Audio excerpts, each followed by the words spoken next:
Bueno amigos, estoy de vuelta con la última historia de esta semana. Si les gustó las historias de Murray, el viejo biólogo cascarrabias que dice que la alfombra negra se comió su ropa, esta les gustará. Yo no sabía esto hasta que escuché esta historia, pero Murray también fue un buzo militar durante la guerra de Vietnam, en una unidad de la Marina de los Estados Unidos. Una unidad que realizaba tareas de salvamento, recuperación, reparación, rescate, limpieza de campos de mina, etc. Yo era joven en ese entonces, no tan joven, pero seguro que era mucho más joven que ahora. Me inscribí en los Frogmen, buzos de combate entrenados en el buceo para trabajos militares, y estaba, bueno, agradecido de no estar con el resto siendo disparado. En ese entonces teníamos esas máscaras circulares, reguladores y tanques realmente grandes, quizás demasiado grandes y primitivos en comparación a los que tenemos hoy en día, pero servían. Ahora que lo pienso, tal vez es por eso que me sentía culpable, ya que mientras los demás tenían que arriesgar sus vidas en el campo de batalla, mi trabajo solo era nadar. Supongo que es por eso también que cuando dijeron que necesitaban un voluntario para una misión en el continente, me puse de pie y levantando la mano dije: sí señor, yo. Inmediatamente después me llevaron hasta un helicóptero con otros voluntarios. Traté de hablar con ellos mientras volábamos para saber cuál era nuestra situación, pero nada. De hecho, no pude sacarle nada de nada a nadie sobre nuestra misión hasta que llegamos y un coronel de alto rango nos mostró el siguiente agujero en el suelo. Imagen relacionada. Aquel agujero era uno de esos túneles de Vietcong de los que oímos hablar a otros soldados que fueron desplegados antes, tan grandes como pequeñas ciudades, y con docenas de túneles, pasadizos y habitaciones, que teníamos una unidad especial para ello llamada las ratas de túnel. Estas ratas de túnel eran en su mayoría ingenieros. Uno pensaría que sería un trabajo muy bueno, muy seguro, pero estos chicos de los túneles solo se les daba un cuchillo, una pistola y una linterna para entrar en esos agujeros y eliminar a cualquier Vietcong que se escondiera allí. Al principio se intentó sacarlos con gas, bombas e incluso inundando sus túneles, pero estos Vietcong eran tan listos que ya tenían una docena de formas diferentes para entrar y salir de ellos, así como distintos sistemas de seguridad que evitaban el colapso de sus túneles o que se llenaran de agua, sin mencionar claro la absurda cantidad de trampas preparadas para nosotros como lanzas y pinchos de bambú, hasta una gran variedad de criaturas venenosas ocultas. Todo esto solo hacía que un trabajo ya horrible se volviera uno muy peligroso, así que cuando el coronel me dijo que mi trabajo sería meterme en aquel agujero, yo le dije con todo respeto que se fuera a la mierda, que era un buzo militar. Él me dijo que no había ningún problema, el túnel ya tenía el visto bueno, y para ello me trajo a la rata que los limpió y que al igual que el coronel, me aseguró de que se encontraba limpio aunque más allá de cierto punto, los Vietcong lo habían inundado por accidente o para ocultar sus huellas. Esa era la razón por la que necesitaban a alguien de mi unidad. El coronel creía firmemente que la razón por la que los Vietcong inundaron el túnel era porque querían ocultar algo muy importante como información sobre su avance, así que dándome una pistola, una linterna y una cuerda para atar todo mi equipo de buceo debido al estrecho que era el túnel me envió. Así que ahí estaba yo, arrastrándome de cabeza hacia un maldito agujero infernal diseñado por el mismísimo diablo con nada más que una linterna, una pistola y un equipo de buceo siendo arrastrado. Pero no fue hasta que en un momento se volvió empinado, que sin forma alguna de dar la vuelta, empecé a dudar de poder arrastrarme de nuevo hacia atrás. Se sentía como, bueno, si estuviera bajando al infierno por aquel túnel estrechándose y hundiéndose cada vez más en un ángulo pronunciado. Era tan estrecho cerca del final que ya comenzaba a costarme respirar. Me habría dirigido de nuevo hacia arriba si hubiera podido, pero como solo podía seguir arrastrándome hacia abajo, solo continué tirando de mí mismo, intentando por todos los medios encender mi linterna con la boca y rezando por llegar a una habitación o al menos a otro pasaje mucho más amplio que este. La verdad no sé por cuánto tiempo estuve así, arrastrándome por aquel túnel mientras maldecía al coronel por enviarme aquí y a mí mismo por ofrecerme como voluntario, cuando de pronto por fin vi el reflejo del agua de la parte inundada del túnel un poco más abajo. Apenas podía continuar arrastrándome y respirar con normalidad. Cuando finalmente llegué, tomé mi linterna, miré a ver qué clase de habitación o pasadizo era este lugar y, para mi mala suerte, solo era más del mismo túnel, solo que ahora lleno de agua fangosa de mierda. En este punto solo una pregunta rondaba por mi cabeza. ¿Por qué demonios el tío Sam me había enviado aquí abajo con todo este equipo de buceo, Si ahora que es cuando más lo necesito, no tenía el espacio suficiente para poder ponérmelo. Estuve allí un momento o dos gritando todas las maldiciones conocidas por el hombre. Primero por el miedo a quedarme atrapado en aquel túnel de lodo infernal, pero luego por el nivel del agua que para mi mala suerte había comenzado a subir centímetro a centímetro por mi cara. Como dije antes, mi equipo se encontraba detrás de mí y no tenía el espacio suficiente ni para estirar los brazos hacia atrás, por lo que en un momento de desesperación, luché tremendamente por empujarme hacia atrás y salir de aquel túnel, cosa que solo terminó atrapándome más. En algún momento durante mi lucha, debí haber dejado caer mi linterna porque recuerdo haberla visto rodar por el agua fangosa hasta que su luz se desvaneció. Ahora que estaba atrapado allí en la oscuridad total y sin esperanza alguna de poder salir, lo único que podía escuchar más allá de mis propios gritos y maldiciones eran las gotas de agua que caían del techo de barro de este maldito túnel hacia el infierno. En ese momento, y Dios me perdone, pensé que mi única salida era terminar con mi vida. Tenía mi arma a la mano, por así decirlo, en la funda de mi cinturón, pero como no podía siquiera recuperar mis manos para tomarla y acabar con mi propia miseria, me resigné a morir ahogado.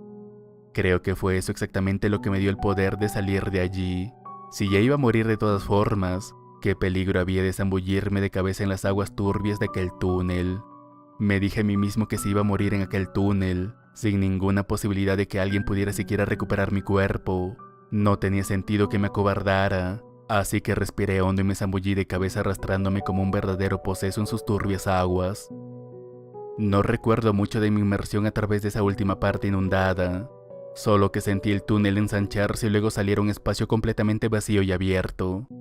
No podía ver nada en absoluto, así que lo primero que hice fue distinguir entre arriba y abajo. Fue entonces cuando, gracias a que vi un leve destello de mi linterna que según mi lógica se encontraba en el fondo, que logré hacerlo.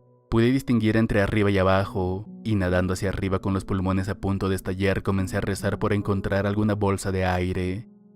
Me encontraba muy presionado por una bocanada de aire de cualquier tipo. Admito que no estaba del todo en mi sano juicio. El pecho me ardía y no me sentía bien de la cabeza, pero mientras nadaba hacia arriba mi mano rozó algo.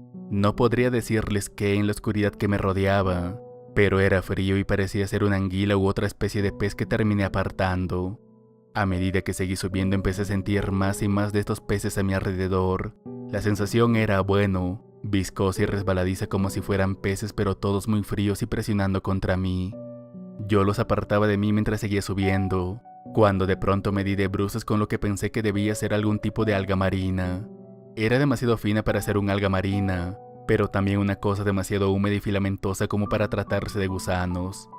Llenaban mis manos llegando a enredarse en mis dedos, hasta que finalmente, gracias a Dios, mis manos sintieron el aire.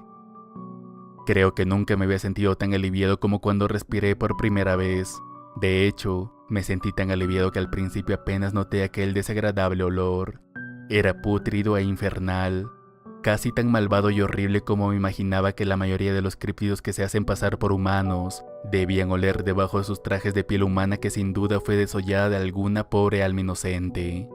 Olía a muerte, al diablo y a 1000 demonios todos juntos aquí conmigo, pero también estaba muy agradecido de poder respirar un poco de aire, aunque de muy mala calidad. Me quedé allí lo que deben haber sido unos cuantos minutos respirando ese desagradable olor, cuando de pronto oí un sonido como si alguien más estuviera respirando de aquel aire conmigo. Al principio pensé que solo se trataba de un eco, pero contuve la respiración durante un minuto más o menos, y pude escuchar más claramente aquella débil respiración por encima de un más débil chapoteo. Fue, y no les voy a mentir, un gran susto. Estar ahí abajo, en la más absoluta oscuridad, con esas cosas nadando debajo de mí, gusanos de algas o lo que sea, fue la peor experiencia de mi vida. Después de un rato me armé de valor para sumergirme y encontrar mi linterna. Tuve que abrirme camino entre esas cosas en el agua nuevamente, pero por suerte no me fue muy difícil encontrarla, ya que era la única luz en esa oscuridad infernal. Volví a subir alumbrado con mi linterna a través del agua y el barro y vi lo que ya sospechaba. Esas anguilas no eran anguilas, sino piernas, brazos, pedazos de carne podrida, mientras que en la superficie yacían varias mujeres de los Vietcong flotando boca abajo. Toda la superficie de la cámara era más o menos una alfombra humana de muerte. Cuerpos flotando boca abajo, largas cabelleras colgando de sus rostros, y yo, bueno, estaba allí sin saber qué hacer ahora. Era el único vivo o eso pensé. ¿Recuerdan que les dije que oía a alguien respirando conmigo? Bueno, ahí estaba ella, casi a mi lado y con los ojos bien abiertos. Aún hoy en día me digo a mí mismo que no era humana. 1, porque ni siquiera reaccionó a mi luz, y 2, porque le disparé justo entre los ojos. Aún recuerdo que tenía el pelo negro, largo y húmedo como el resto, pero que a diferencia de ellos temblaba de frío al igual que yo. Después de esa experiencia tomé mi máscara y me volví a poner todo mi equipo. Me sumergí de nuevo en busca de una salida, pero solo me encontré con otro túnel cerca del fondo que llevaba más abajo, y por lo que pude ver no había más túneles que por el que llegué allí. Al principio me planteé la idea de volver por allí, pero luego cambié de opinión al recordar lo estrecho que era, y en general por lo desagradable de toda mi experiencia anterior, que tomando el otro pasadizo me dije a mí mismo, hay que bajar para volver a subir. Por suerte este túnel era un poco más ancho, pero aún así no era nada cómodo y el agua era tan turbia como la mierda. Así que ahí estaba yo rezando por encontrar pronto una salida, mientras trataba de no enredarme con esas algas entre comillas, cuando de pronto me di cuenta de que las paredes a mi alrededor ya no eran de barro, sino de piedra como si ahora estuviera dentro de una cueva bajo el agua. Había toda clase de criaturas a mi alrededor, peces sin ojos, insectos cada vez más extraños y cosas por el estilo, hasta que después de un rato salí de aquella cueva y entré en otra cámara. Era una cámara realmente grande, tanto que ni siquiera recuerdo haber visto el techo sobre mi cabeza por más que usé mi linterna. Está bien, era algo muy agradable de ver después de haber pasado por esos pasajes estrechos y llenos de cadáveres. En serio era un lugar muy tranquilizador, claro, hasta que volví a escuchar una respiración que no era la mía. Una respiración muy similar, por no decir idéntica a la que había escuchado antes, solo que esta vez acercándose lentamente hacia mi posición. Una vez más no estaba solo allí, pero por suerte siguiendo la corriente porque el agua tenía que irse a alguna parte. Encontré otro pasaje que seguí por un rato hasta que la corriente se volvió bastante fuerte y básicamente me hizo dar vuelta tras vuelta. Imaginaba que ese sería mi fin, mi adiós, mis buenas noches, tuve una buena carrera, mientras era arrojado en esa corriente quién sabe a qué profundidad bajo el agua hasta que vi una luz. De la nada una luz absolutamente cegadora me cegó y un estruendo tronador casi me dejó sordo. Por una fracción de segundo creí que había muerto, pero entonces abrí los ojos y caí de espaldas contra el agua. Estaba afuera, era libre y ahora estaba la luz del día flotando río abajo. Ese es el final de su historia. Murray terminó flotando río abajo hasta que pasó por debajo de un puente, donde salió y comenzó a caminar hasta encontrar un vehículo militar que lo llevó de regreso. Tuvo bastantes problemas para contarme esta historia por razones que creo que son bastante obvias. Siento la extensión, normalmente intento que estas historias sean breves, pero creo que una versión resumida de esto no le habría hecho justicia alguna. Como ya he dicho, esta es la última historia de este hilo. El próximo viernes por la noche les contaré más historias de las profundidades, pero hasta entonces me despido. Buenas noches a todos.